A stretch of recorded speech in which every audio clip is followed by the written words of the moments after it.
চুল কাটছেন যুবক ভাইরা, তো চুল কাটার সময় মেসি আর নেইমার স্টাইল কেন? রাসূলুল্লাহ সাল্লাল্লাহু আলাইহি ওয়াসাল্লামের সুন্নত বাবরি চুল নাই, রাখা যাবে? একটা হাদিসে আছে যার চুল আছে সে যেন চুলের যত্ন নেয়। যার চুল আছে কি করে? সে যেন চুলের যত্ন নেয়। চুল চলে গেলে তো আর যত্ন নেওয়া যাবে? যাদের নাই তারা কি বাবরি রাখতে পারবে?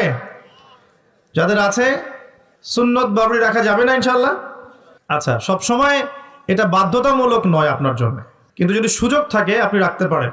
ওই সুন্নত না রেখে যদি আপনি এখন তেলাপোকা ছাট দেন তাহলে তো সমস্যা। তেলাপোকা ছাট কি? হাদিসে একটা শব্দ আছে, কুজা করা। এটা মানে কি? মাঝখানে চুল থাকে এইভাবে লম্বা আর দুই পাশ ফাঁকা। এই চুল কাটাটাকে হাদিসে নিষেধ করা হয়েছে। এটা কি জানতেন? আপনারা জানেন না, আমি জানি।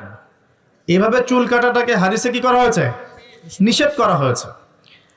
আর রাসূলুল্লাহ সাল্লাল্লাহু আলাইহি ওয়াসাল্লাম সবসময় একটা কথা বলতেন যে তোমরা ইহুদি খ্রিস্টানদের বিরোধিতা করবে। তোমরা ইহুদি এবং খ্রিস্টানদের কি করবে? বিরোধিতা করবে। তারা দাড়ি কেটে ফেলে, তোমরা দাড়ি ছেড়ে দিবে। মুশরিকরা দাড়ি ছেটে ফেলে, তোমরা দাড়ি ছেড়ে দিবে। আর তারা গোফ লম্বা করে, তোমরা গোফ ছেটে ফেলবে।